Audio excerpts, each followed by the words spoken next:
What's up, everybody? And this is the bow breakdown for the 80-pound monster, and right there on the limb, 80 pounds. Now the reason that I got an 80-pound bow is because at my draw length, 27 inches, it's actually 75.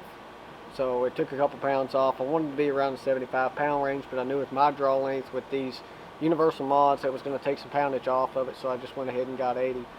When I'm running down from a hunting setup, is I got a 15-inch bar, torque stabilizer on it with 5 ounces on the front and a 10-degree turn down on that, and then I got a 10-inch bar with 14, 16, around 14, 16 ounces on the back, running specialty peat.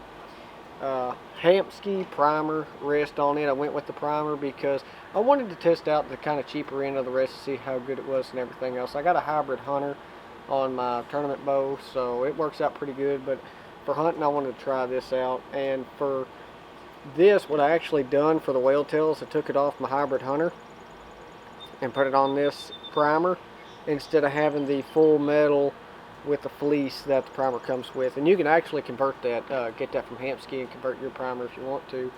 Got a B3 exact hunter, and the way that I'm running the sight is the top one's my mover and the bottom one is set for 20 yards difference than my mover. I got to work on my sight tape still and get everything worked out with that and get the bottom one set up. I wanted this bow, and the main reason I wanted to build this with the 464 grain arrows, I wanted a bow that I could at least shoot 120 yards with and still use my sight instead of having an off aim. Now there's a lot of shots that I'm probably not going to have 120 yards, but I paid for the whole sight tape. Now I'm going to use the whole sight tape. So I'm going to get out here and sling a couple shots and try to get this thing sighted in. Okay. And them off all over. So right now,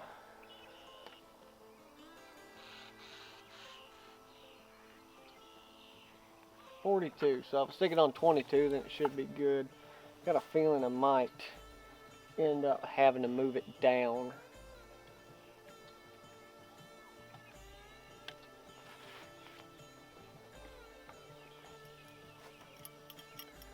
Run that to 22. There we go.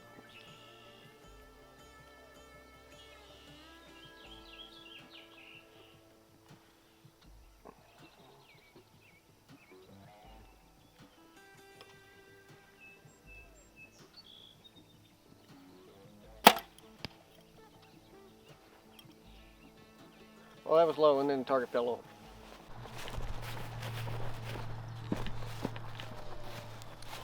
So I was aiming for that black dot, and we hit a little bit lower than where I wanted to hit, and the target fell over. Okay. I'll end up having to crack that loose.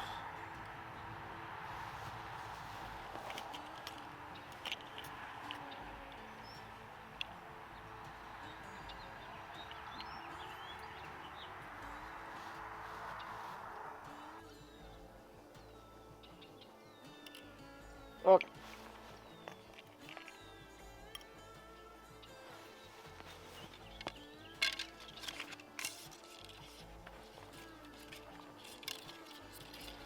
Okay. Let's try this again.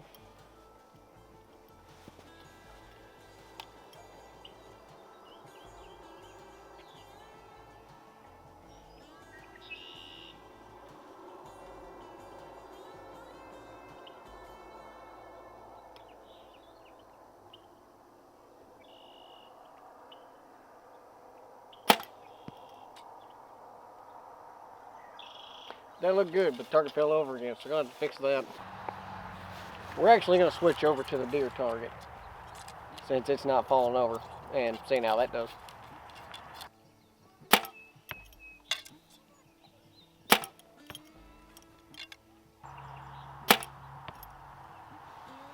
So those were all good as far as height-wise, but we might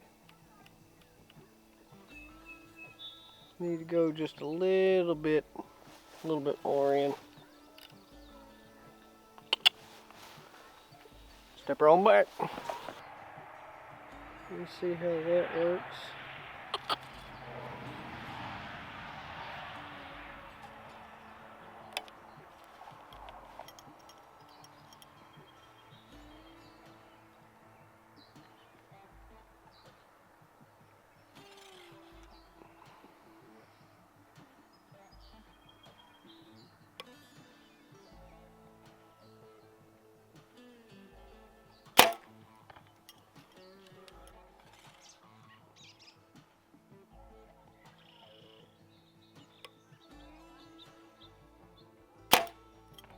Felt good.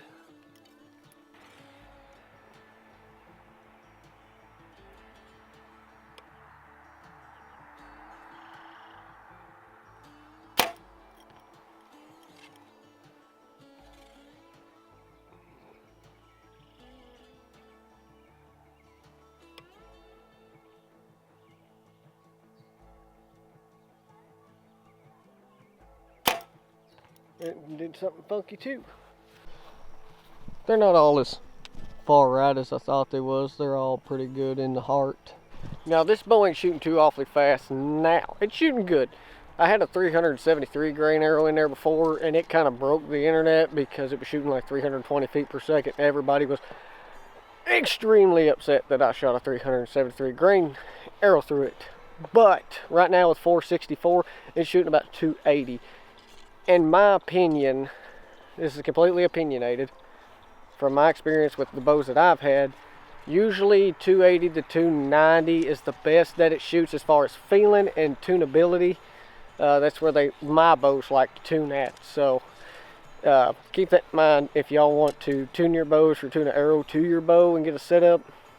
280 to 290 will probably tune and feel the best to you, which is what I'm more concerned with accuracy and feel and forgiveness versus being a complete speed demon.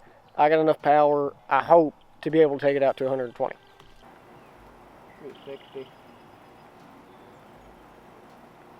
60 yards.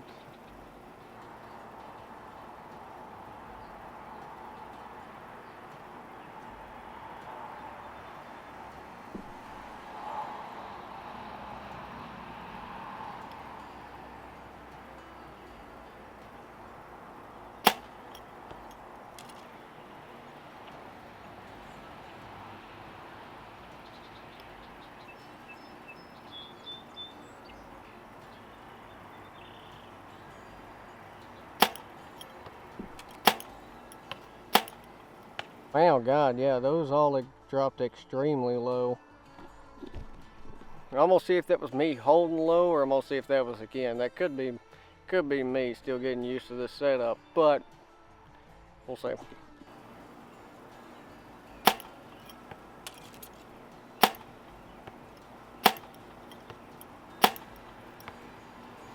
Those felt better.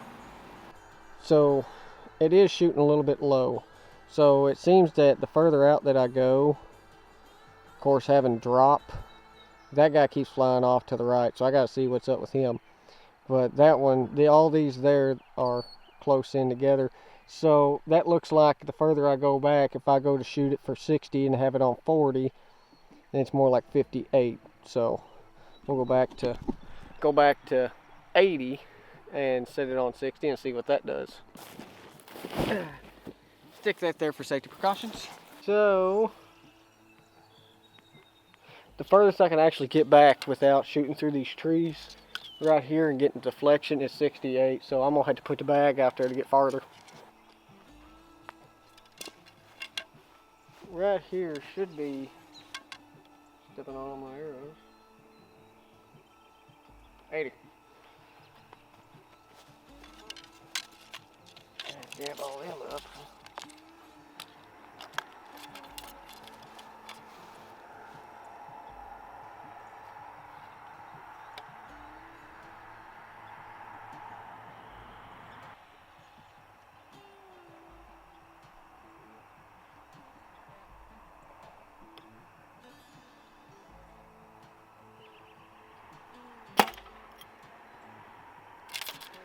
I don't know if that was soft foam or low.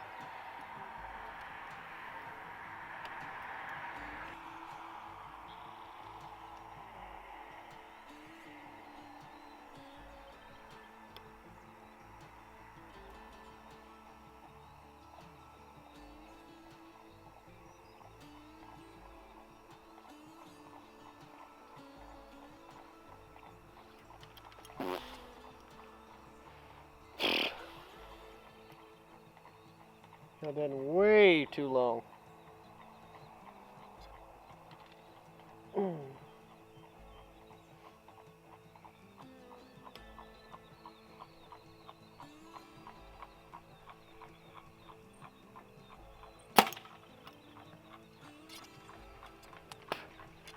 think those are hitting low. Okay, so let's...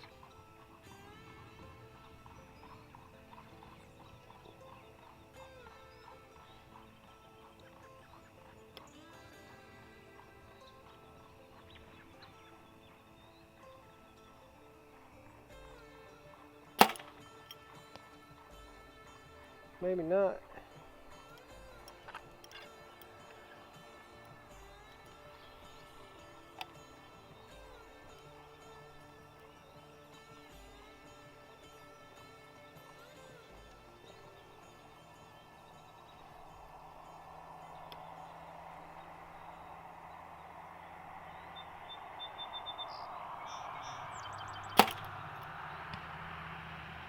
Yep. So, heavier arrows, obviously, gonna have a little bit more drop. Shooting only 280 feet per second. So out to 40, using my top pin as my mover, I can shoot to 60 yards.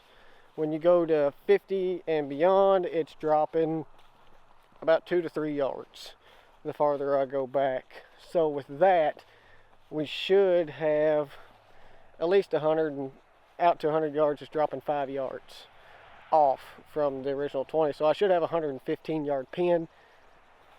We'll see. That's what I'm guessing as far as it's dropping off now.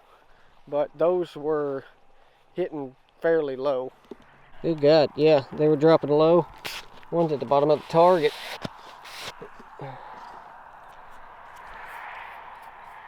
Well,